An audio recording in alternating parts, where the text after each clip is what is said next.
मूर्ति जति लगाए नि भनेर हामी त्यो प्रवृत्तिको विरोध गर्नेहरूप्रति अलि खिचिचुरी गर्ने केपी चाहिँ जताड भए पनि उसले बुद्धि निकालिहाल्छ के निकाल्छ अनि उसले एक्सन गर्छ अरूहरू चाहिँ रिएक्सन गर्छन् सिद्धियो भने जस्तो मान्छेलाई लाग्ला जस्तो भइसकेको थियो उ त चाहिँ हिजोको राजा महाराजा जस्तो। अब हिजो माधवजीले बडो बिल्कुल सही कुरा भन्नुभएको छ क्या आम माफीको घोषणा बाप महाराज धिराजले आम माफी दिनुभयो हामी नाच्ने हो कि भन्नुभएको छ कति राम्रो व्यङ्ग चाहिँ एकदम सठिक व्यङ्ग उहाँले दिनुभएको छ कि मैले तपाईँ उहाँलाई धन्यवाद पनि दिन्छु तपाईँको बडो सुन्दर व्यङ्ग हो त्यो आम माफी। खैर अब त्यसपछि चाहिँ हामी अगाडि बढ्दै गयौं र अब सर्वोच्चले हामी सबै जनताको फेरि मैले भन्ने गरेको छु बेस्ट ब्रेन भएका मान्छेहरू बुद्धिजीवीहरू साहित्यकार कवि कलाकारहरू नागरिक आन्दोलनका अगुवाहरू पत्रकारहरू सबै विज्ञहरू न्याय क्षेत्रका धेरै वरिष्ठ र सबभन्दा तीक्ष्ण दिमाग भएका पूर्व प्रधान न्यायाधीशदेखि न्यायाधीशहरू अधिवक्ताहरू सबै नै निरङ्कुशताका विरुद्ध खडा भएको स्थिति बन्यो। जन 5 दलीय गठबन्धन बनेपछि यद्यपि गठबन्धन र हामी नेताहरूप्रति सबैको भरोसा र विश्वास उत्पात भएर लडाईँ अगाडि बढेको होइन। तिमीहरू पनि त्यति धेरै गतिला त कहाँ छौ र तै पनि अहिले तिमीहरूले जे मुद्दा उठाएको छौ हामी तिमीहरूसँग छौं भन्थे। हामीले नागरिक अगुवासँग कुरा गर्दा या पत्रकारहरू सम्पादकहरूसँग कुरा गर्दा या पेसाकर्मी बुद्धिजीवीहरूसँग कुरा गर्दा सबैले भन्ने त्यही हो तिमीहरू पनि गतिला त छैन बिग्रिया छौ तर मुद्दा तिमीहरूको हाम्रो एउटै हो हामी साथ छौं। जे भए पनि हाम्रो मोर्चा चाहिँ बृहत्तर जनताको मोर्चा बन्न गयो। यो 5 दलीय गठबन्धनले आम नेपाली जनताको मनोभावना आवश्यकता चाहनालाई अभिव्यक्त गर्यो र त्यो भावनालाई बुझेर सर्वोच्च अदालतले पनि बडो सुन्दर साहसिक र संविधानको चाहिँ यस्तो व्याख्या त्यहाँ कहीँ कतै कसैलाई निरङ्कुशतावादीहरू प्रतिगमनकारीहरूलाई चलखेल गर्ने ठाउँ नदिइकन फैसला गरिदिएको हुनाले स्थिति नयाँ ठाउँमा पुग्यो र बडो चाहिँ जे गरे पनि उनीहरूले जित्छन् भनेको चाहिँ केपी ओली नराम्रोसँग इतिहासमा एकचोटि पछारिएका छन् विक्षिप्त छन् अहिले बरबराउँछन् कहिले बालकोटको बारदलीबाट बरबराउँछन् कहिले कहाँ गएर बरबराउँछन्। अब यो बरबराहट पनि उनको धेरै दिन रहन्छ जस्तो लाग्दैन। उनकै पार्टीले उनलाई चाहिँ चिन्ने क्रम सुरु भइसकेको छ। जसलाई उनले आफ्नो हनुमान ठान्छन् त्यो हनुमान पनि अब त्रेता युगका हनुमान त होइनन् कलियुगका हनुमान हुन् धेरै बोल्दैन। त्यो दिन आउँछ भन्ने देख्छु मैले।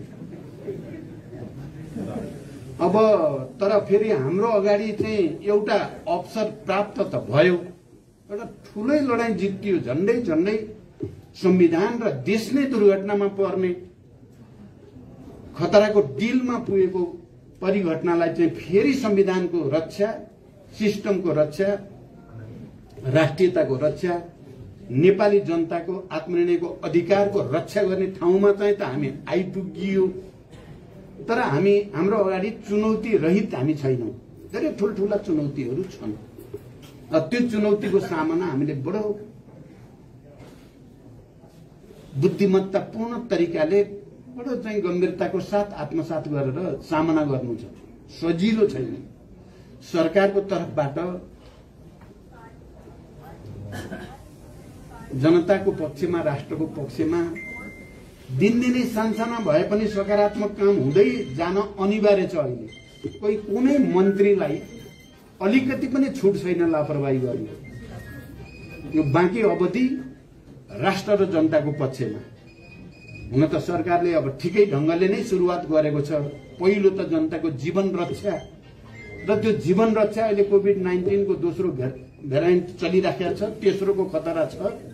त्यसको बाट जनताको जीवन रक्षा गर्न खोप भनेर जो सरकार आएको छ त्यो ठीक छ प्राथमिकता। अन्य पनि यो राज्यलाई नै क्याप्चर गरेर देशमा निरङ्कुशता लाग्नको लागि जहाँ जहाँ सेटिङ गरेका छन् हिजोका प्रधानमन्त्रीले, ती सेटिङहरूलाई चाहिँ हामीले जनताको पक्षमा नियम कानून संगत ढंगले, विधिसंगत ढंगले ती सेटिङहरू भत्काएर सही सेटिङ गर्नु छ। र पार्टी मुख्य रूपमा पार्टीलाई एकचोटि फेरि जनतातिर फर्काउने, आफ्नो संगठनलाई सुदृढ गर्ने, हामीले गरेका हिजोका गल्ती कमजोरी प्रति पश्चाताप गर्दै चाहिँ आफूलाई फेरि जनता र राष्ट्रको पक्षमा समर्पित गर्ने आवश्यकता हामी सबैको अगाडि छ। यो सजिलो छैन, भन्न जस्तो सजिलो छैन, तर असम्भव पनि छैन। किन हामी नै हो हिजो त्यत्रो ठूलो विद्रोह गरेर त्यसलाई फेरि शान्तिमा रूपान्तरण गरेर गणतन्त्रमा ल्याइ पुर्याउने हामी मान्छे हामी नै हो, हामी नै छौं। हामीले एकचोटि आफ्नो धुलो टकटक्याउने आँट गर्यौं, आफू भित्र जम्मा भएको फोहोर मैला सफा गर्ने आँट गर्यौं र हाम फाल्यौं भने चाहिँ फेरि हामी फत्ते गर्न सक्छौं। त्यो असम्भव चाहिँ होइन, सजिलो पनि छैन।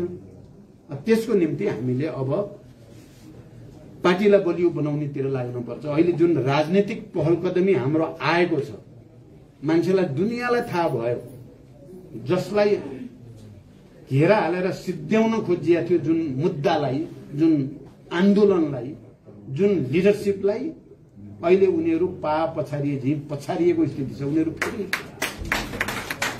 त्यसकारण हामीले आफ्नो शक्ति सुदृढ गरेर मात्रै त्यसलाई सदाको लागि परास्त गर्न सकिन्छ र हामीले त्यो प्रवृत्तिलाई परास्त गर्नै पर्छ। पुरै परास्त भइसक्यो भन्न हुँदैन। अहिले पनि प्रतिक्रियावादीहरू यो गठबन्धन, किनभने यो गठबन्धन हुँदाखेरि यसलाई टुटाउन धेरै बल भयो। हेर्नुहोस्, यो चाहिँ तपाईको सरकार गठन भन्दा अगाडि नै यसलाई टुटाउन निकै धेरै कसरत भयो।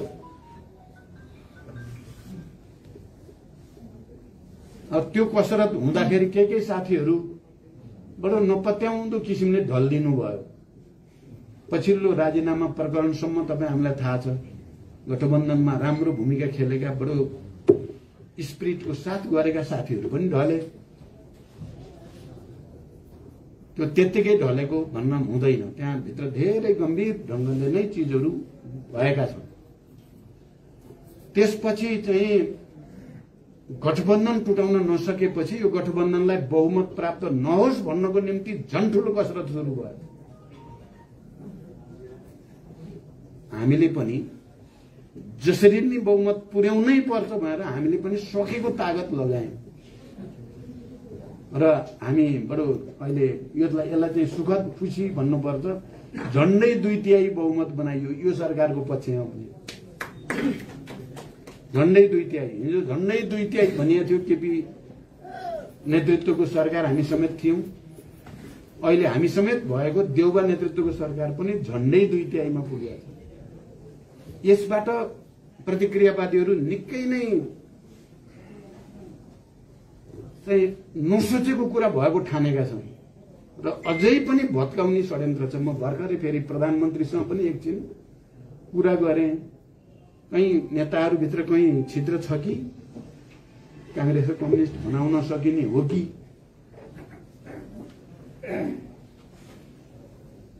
अथवा उता चलिरहेका छ नि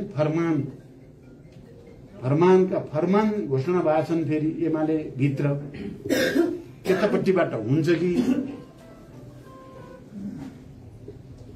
एकदम खोजी भइरहेको छ। टर्च बालेर एकदम हेरिराखे कहाँनिर छ त पाल।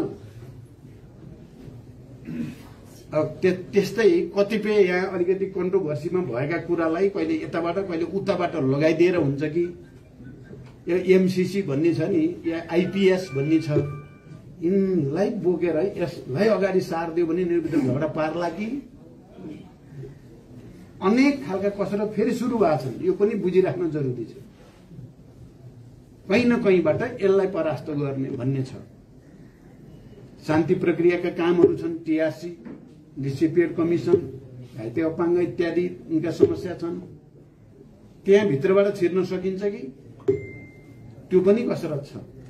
त्यसकारण कमरेडहरू, आज कमरेड नरबहादुर कर्माचार्य प्रति हामीले सम्मान व्यक्त गर्दै गर्दा, श्रद्धा व्यक्त गर्दै गर्दा यी यावत चुनौतीहरूको सामना चाहिँ एकमात्र फेरि हाम्रो बीचको एकताबाट मात्रै गर्न सकिन्छ। पार्टीको एकता, कम्युनिस्ट आन्दोलनको एकता, राष्ट्रको एकता, सबै उत्पीडित वर्ग, जाति, क्षेत्र, लिङ्ग, समुदायको बीचको एकता, जसको निम्ति हामी लड्यौं, जसको निम्ति अहिले पनि हामी लडिराखेका छौं, तिनीहरूको एकता। हाम्रो झण्डा एकताको झण्डा हो, विभाजनको, फुटको होइन, गुटको होइन। हामीले उचालेको झण्डा। जति बेला कमरेड नरबहादुर कर्माचार्यलाई एकता केन्द्र गठनको बेलाको पहिलो अध्यक्ष उहाँ हो, म महासचिव हो। त्यो एकताकै झण्डा थियो र हामीले अन्तिममा नेकपा बनाउनको निम्ति गरेको पहल पनि कम्युनिस्ट आन्दोलनलाई एकताबद्ध गर्ने उद्देश्यद्वारा, त्यो सपनाद्वारा प्रेरित थियो। खलनायक देखिँदा रहेछन्, देखिन्छन्, त्यो पनि बुझेकै कुरा हो। तर आज पनि हामी कम्युनिस्ट आन्दोलनको एकताकै पक्षमा दृढताको साथ उभिनुपर्छ। हामी देशका सबै वर्ग, जाति, उत्पीडित वर्ग, जाति, क्षेत्र, लिङ्ग, समुदायकै पक्षमा, उनीहरूको हक, अधिकार र पहिचानकै पक्षमा उभिनुपर्छ। हामी राष्ट्रको एकता, तराई, मधेस, पहाड, हिमाल सबै, र हामी नेपालको राष्ट्रिय स्वाधीनता, भौगोलिक अखण्डता, यसको पक्षमा हामी दृढतापूर्वक उभिनुपर्छ। हाम्रो तागत त्यही हो। हामी उत्पीडित वर्गको एकताको पक्षमा, राष्ट्रको एकताको पक्षमा, कम्युनिस्ट आन्दोलनको एकताको पक्षमा र राष्ट्रिय स्वाधीनताको पक्षमा दृढतापूर्वक उभियो भने हामीलाई कसैले पनि परास्त गर्न सक्दैन। हामी नै बरु कदम कदम गरेर उनीहरूलाई परास्त गर्न सकिन्छ। आज उनीहरू साँच्चै फेरि समीक्षा गर्न थालेका छन्। के भएको हो? सिद्ध्याइयो भन्ठानेको त अब त सिद्ध्याइयो, अब फेरि फर्केर आउँदैनन् यिनीहरू नेतृत्वमा भनेको त आए भन्ने कुरा अनौठो लाग्छ प्रतिक्रियावादीहरू। के गरेर त फेरि आए केन्द्रबिन्दुमा। त्यसकारण यसलाई चाहिँ यो लडाईँ जारी छ, यो टुङ्गिएको छैन।